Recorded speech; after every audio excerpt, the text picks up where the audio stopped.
안녕하세요. 사랑하는 키즈 여러분. 오늘도 여러분들과 함께 일용할 양식을 나눌 이국희 전도사님입니다. 오늘 여러분들과 함께 나눌 말씀은 이사야 6장 말씀을 함께 나누도록 할 텐데요. 우리가 각 절을 나누고 제목을 붙이는 것 잊지 않으셨죠? 우리가 이 하나님의 말씀을 더욱더 깊이 묵상하며 나아가는 우리 키즈 친구들이 되기를 기도합니다. 먼저 1장부터 5장까지의 말씀은 이스라엘을 심판할 수밖에 없는 이유에 대해서 우리가 배웠습니다. 먼저 첫 번째는 형식적인 예배가 있었습니다. 그리고 두 번째는 지도자의 타락이 있었고, 세 번째는 여성들의 타락, 이렇게 세 가지 특징이 있었는데요. 이러한 타락 가운데에 하나님께서 이스라엘을 심판할 것에 대해서 우리가 앞서 말씀을 보았습니다. 이어서 이 6장 말씀에는 또 어떤 말씀 내용들이 기록되어져 있는지 여러분들과 함께 차근차근 나눠보도록 하겠습니다. 먼저 1절 말씀 함께 읽어보도록 하겠습니다.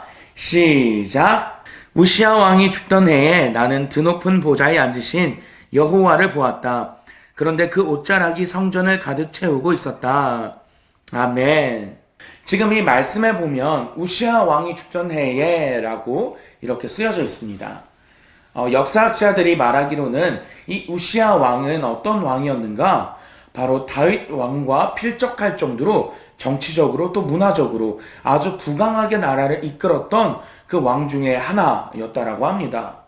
그런 강한 왕이 지금 죽었을 그때에 어떤 일들이 일어났는가? 북이스라엘이 아수르에 의해서 멸망을 당하게 되고 심지어 사마리아 도성까지 완전히 빼앗긴 상황에서 지금 이 남유다가 압박을 받고 있는 그런 상황이었습니다.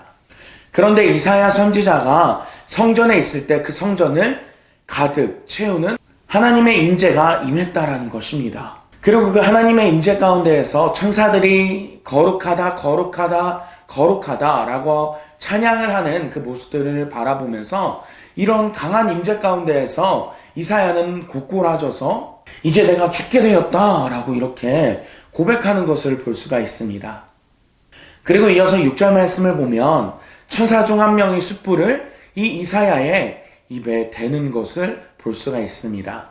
우리 7절과 그리고 8절 말씀 함께 읽어보도록 하겠습니다. 시작! 그것을 내 입에 대고 말했다. 보아라, 이것이 내 입술에 닿았으니 내 죄는 사라졌고 내 허물은 덮어졌다.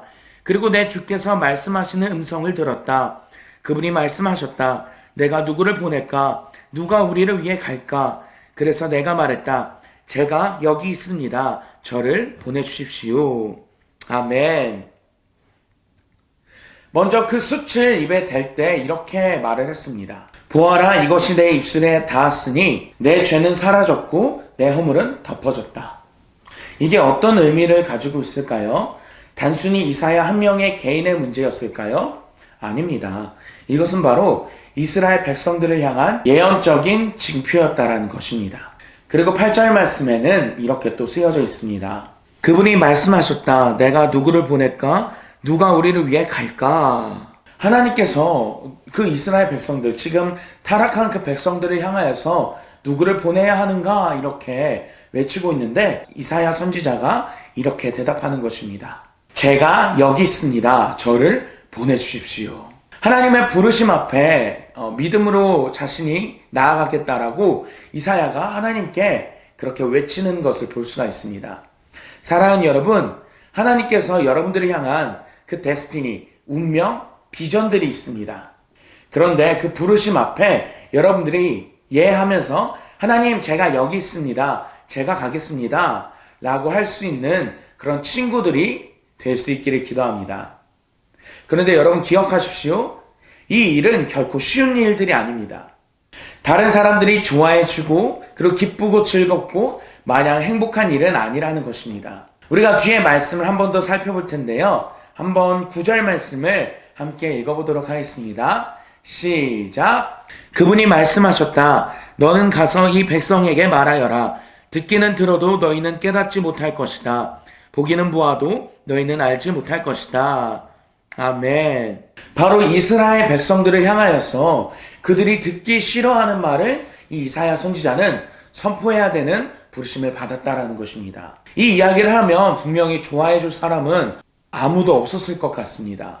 근데 이사야 선지자는 네 하나님 그 일을 제가 하겠습니다 라고 이렇게 다짐하면서 그리고 실제로 그 삶의 평생을 그렇게 살아오게 되었습니다.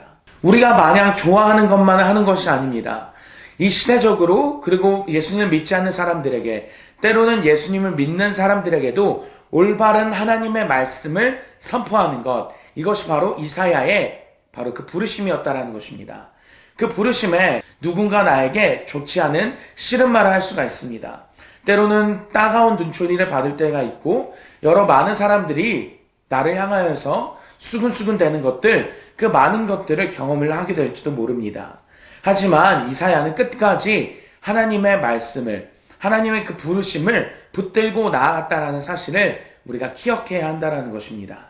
그런데 이 일들이 가능했던 것이 무엇입니까? 바로 앞에 말씀에 읽었던 것처럼 하나님의 강한 임재, 하나님께서 진짜 살아계신 분이시고 하나님께서 이 만물을 다스리시고 통치하시는 그 위대하신 하나님을 이 이사야가 실제로 경험하고 만났기 때문에 그 어떤 일들이 일어난다 할지라도 그 하나님의 그 임재의 경험, 그 한 번의 그 임재의 경험이 끝까지 이 사명을 감당할 수 있게 해 주었다라는 것입니다.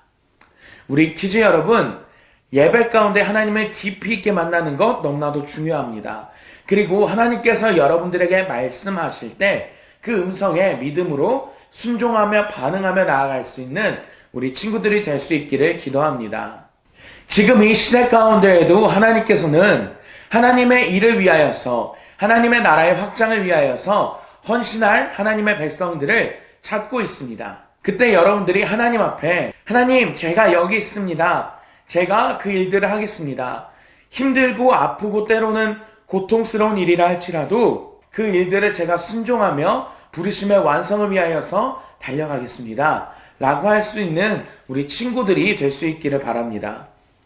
오늘 이 이사야서 6장의 말씀은 부르심에 대한 이야기입니다.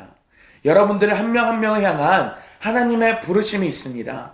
그 부르심 앞에 여러분들을 외면하고 회피하는 것이 아니라 믿음으로 순종하며 하나님 앞에 결단하며 나아갈 수 있는 우리 친구들이 될 수 있기를 바라며 이상 오늘 6장 말씀을 마치도록 하겠습니다.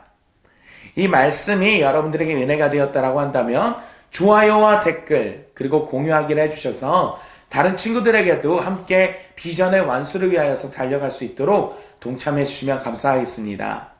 이것으로 오늘 말씀을 마치도록 하겠습니다. 우리 친구들 모두 샬롬으로 인사하며 오늘도 마치도록 하겠습니다. 우리 친구들 모두 샬롬!